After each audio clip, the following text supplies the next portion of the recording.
तो बच्चों इस वीडियो में डिस्कस करेंगे क्लास 9th सब्जेक्ट संस्कृत के एनुअल एग्ज़ाम क्वेश्चन पेपर 2024-25 के सॉल्यूशन को। कंप्लीट सॉल्यूशन इसी वीडियो में डिस्कस करेंगे, देखकर अच्छे से प्रैक्टिस कर सकते हो। दोनों शिफ्ट वाले बच्चे, मॉर्निंग इवनिंग वाले, तो ध्यान से देखकर प्रैक्टिस कर लो। स्टार्ट करते हैं, ध्यान से देखो। सबसे इम्पोर्टेंट अभी जो पेपर हुए हैं अभी तक उनके आंसर अपलोड हैं मॉर्निंग इवनिंग के। कमेंट में लिंक मिलेगी, देख लो, अपने स्कोर चेक कर लो कि आपने कितना राइट किया था, कितना रॉन्ग। ठीक है, तो ध्यान से देख लो क्वेश्चन को और प्रैक्टिस कर लो। ठीक है, स्टार्ट करते हैं। खंडका का क्वेश्चन पहला, अपठिता बोधनम। पहला क्वेश्चन 10 नंबर का है, ध्यान से देखो। क्वेश्चन नंबर 1, ठीक है। तो पहला क्वेश्चन, अधोलिखितम गद्यांशम पठित्वा प्रदत्त प्रश्नान उत्तराणि संस्कृतेन लिखत। नीचे दिए गए गद्यांश को पढ़कर दिए गए प्रश्नों के आंसर आपको संस्कृत में लिखने हैं, तो इसे आप पढ़ लेना। पहला क्वेश्चन होता है एक पदेन उत्तरत, इसमें एक शब्द का आंसर होता है। केवलम प्रश्न द्वयम, केवल 2 करने होते हैं, यहाँ पर 3 होते हैं। जैसे कि पहला, कह सर्वेषाम ऋतु नाम राजा कथ्यते। तो यहाँ पर देखो ध्यान से, तो आधे से ज़्यादा लाइन पैराग्राफ में ही मिलेगी, इसी में से आपको ढूंढना होगा इस क्वेश्चन का आंसर, लेकिन आंसर एक शब्द में ही होना चाहिए। तो ध्यान से देखो सॉल्यूशन। तो देखो यहाँ पर लिखा है कह, तो यहाँ लिखा है एषु वसंतः सर्वेषाम, और उसके बाद में ऋतु नाम राजा कथ्यते। तो एक शब्द में आंसर आ जाएगा वसंतः। ठीक है, एक पदेन का मतलब एक शब्द में आंसर देना है, तो फर्स्ट में आएगा वसंतः। ठीक है, इसी प्रकार अगला क्वेश्चन है, वातावरणे केषां मधुर स्वरः सर्वान् मोदयति। तो देखो आधे से ज़्यादा वर्ड मिलेंगे। ये लिखा है वातावरणे पिका नाम मधुर स्वरः सर्वान् मोदयति। तो एक शब्द में आंसर आएगा किसके स्वर को? पिका नाम। तो यहाँ पर आ गया पिका नाम। इसी प्रकार अगला क्वेश्चन है, तो इसका आंसर एक शब्द में होगा वसंते। पैराग्राफ में आप देखना। इसके बाद में अगला क्वेश्चन है पूर्ण वाक्यन, तो इसमें पूरी लाइन लिखते हैं। जैसे कि लिखा है केवलम प्रश्न द्वयम, कोई 2 करने हैं। तो पहला है वसंत ऋतु का समयो भवति। तो यहाँ पर देखो इसका आंसर मेंशन है, पूरी लाइन उतारना होता है। तो इसका आंसर देखो यहाँ पर मेंशन है। ठीक है, यहाँ से लेकर वसंत ऋतु सा समयो भवति से लेकर कहाँ तक? आगमनम भवति, यहाँ से यहाँ तक। ठीक है ना, तो इसमें पूरी लाइन यहाँ से लेकर यहाँ तक आपको उतारना है, तो इसे बोलते हैं पूर्ण वाक्यन। ठीक है, इसी प्रकार सेकंड है आपका, ध्यान से देखो। सेकंड क्वेश्चन, वसंत पंचमी उत्सवे कस्याः पूजनम विधीयते। तो यहाँ से लेकर यहाँ तक इसका आंसर हो गया है, पैराग्राफ से सेम उतारा गया। ठीक है, अगला थर्ड का आंसर ये हो जाएगा। ठीक है, कंप्लीट लाइन वाला। तो क्वेश्चन के साथ आंसर देख लो। ठीक है, प्रैक्टिस करना है आपको। इसके बाद में अगला क्वेश्चन शीर्षक लिखना था, तो 2 शीर्षक आप लिख सकते थे। ठीक है, कोई और भी लिख सकते थे। फिर यथा निर्देशम केवलम प्रश्नत्रयम, इसमें केवल 3 करना है निर्देश के अनुसार। इसमें आपसे विलोम शब्द, पर्यायवाची शब्द, प्रत्यय, संधि विच्छेद, उपसर्ग, अव्यय कुछ भी पूछ सकते हैं। ठीक है, तो फर्स्ट था जना इत कर्तृपदस्य किम क्रियापदम गद्यांशे प्रयुक्तम। तो इसमें क्रियापद क्या हो जाएगा? धारयन्ति। अगला था इसमें विशेष पदम पता करना था इस लाइन में, तो स्थानम आ जाएगा। ठीक है, यहाँ पर आपको विलोम शब्द बताना था, अधमा का उत्तम आ जाएगा। ठीक है, यहाँ पर कर्तृपद बताना था इस वाक्य में, तो ऋतवा आ जाएगा। ठीक है, इसका आंसर आगे देखो ध्यान से। इसी प्रकार क्वेश्चन के साथ आंसर देख लो फटाफट। यहाँ पर आपको पत्र लिखना था। ठीक है, तो पत्र आप याद कर लेना, ये चीज़ ध्यान में रखना। ठीक है, इसका मेंशन नहीं कर रहे हैं। फिर चित्र को देखकर 5 लाइन पंचवाक्य यानी 5 लाइन बनानी थी, तो लिख दिया गया है इन शब्दों का इस्तेमाल करते हुए, ये जो मंजूषा में शब्द दिए गए हैं। ठीक है, तो यहाँ पर चित्रे जना संति पहली लाइन, इसी प्रकार ये 5 लाइन बना दी गई है।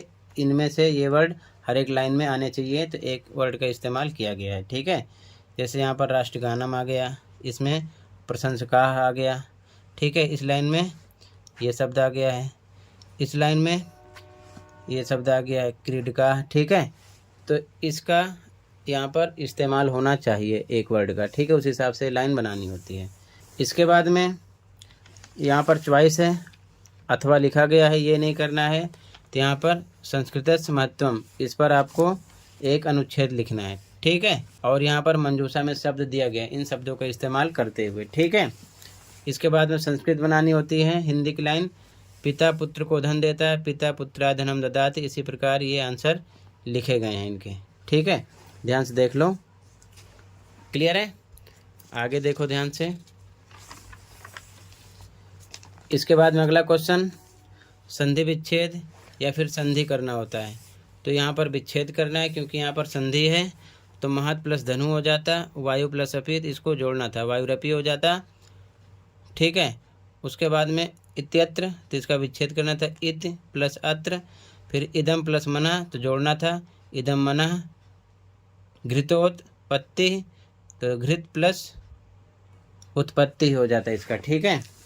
इसके बाद में खाली स्थान भरना था।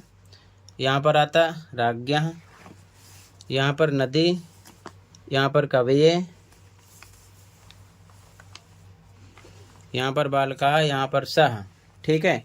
इसके बाद में यहाँ पर आपको वाक्य पूरा करना था। शिष्या सदा गुरुम, तो सेवते आता। यहाँ पर पठेयुः आता, यहाँ पर पास्यथ आता, ठीक है। आगे रामा लक्ष्मणश्च वनम, तो यहाँ पर गच्छताम आता, यहाँ पर अयच्छत आता। अगला क्वेश्चन, उचित पदानि चिनुत, उचित शब्द चुनना था। तो यहाँ पर घ ऑप्शन था, यहाँ पर ग ऑप्शन था, यहाँ पर का ऑप्शन था, ठीक है, राइट आपका। आगे यहाँ पर ख ऑप्शन था, यहाँ पर का ऑप्शन था, ठीक है। अगला क्वेश्चन, फिर से आपको एमसीक्यू टाइप में क्वेश्चन मिलेंगे। प्रकृति प्रत्यय, यहाँ पर प्रत्यय पता करना था। तो यहाँ पर जोड़ने पर क्या बनता, ग ऑप्शन राइट हो जाता। यहाँ पर विच्छेद करते तो इस प्रकार बनता, प्रत्यय अलग होता तो, ठीक है। यहाँ पर जुड़ा है तो प्रत्यय अलग होता तो इस प्रकार आता, खा ऑप्शन था। तो खा, घा, गा, ये ऑप्शन हो जाते आपके, ठीक है। क्वेश्चन के साथ देख लो फटाफट। यहाँ पर आपका का ऑप्शन हो जाता। फिर आगे संस्कृत में गिनती लिखनी थी, 2 हो जाता, ठीक है। 64 चतुष्षष्टि हो जाता। इसी प्रकार यहाँ पर मेंशन किया गया इसका आंसर, ठीक है। गिनती आप 50 से 100 के बीच में याद कर लेना, ठीक है। फिर यहाँ पर संयोजन, उपसर्ग संयोजन और विभाज्य, यानी कि तोड़ना था और जोड़ना था। तो औधार्य और प्लस धार्य हो जाता, उपदेशा जोड़ना था, उपदेशा हो जाता। अधिक्षिपित, तो अधिक्षिपित हो जाता। परिहरित, तो परि प्लस हरित, मतलब जो जुड़ा है उसको तोड़ना था, जो अलग अलग है उसे जोड़ना था, ठीक है। तो यहाँ पर आंसर मेंशन है। आगे देखो, फिर यहाँ पर खाली स्थान भरना था, अव्यय पता करना था, अव्यय। तो यहाँ पर चा आता, गा ऑप्शन था, ठीक है। यहाँ पर खा ऑप्शन था, यहाँ पर घा ऑप्शन था, ठीक है। आगे फिर से आपको गद्यांश मिलेगा, गद्यांश को पढ़कर आंसर देना होगा एक पदेन में। इसके बाद में आगे फिर से एक पदेन में उत्तरत केवलम प्रश्न द्वयम, कोई दो करना था। इसका आंसर है, आमने सामने लिख दिया, तीनों का आंसर है। पैराग्राफ से ही ढूंढना था एक शब्द में, ठीक है। फिर आगे पूर्ण वाक्य में पूरी लाइन, तो यहाँ पर मैंने लिख दिया है केवलम प्रश्न द्वयम, कोई दो करना था, 3 है, तीनों के आंसर लिख दिया है, ठीक है। आगे यहाँ पर देखो ध्यान से, यथा निर्देशम में फर्स्ट का आंसर, सेकंड का आंसर, थर्ड का आंसर, ठीक है।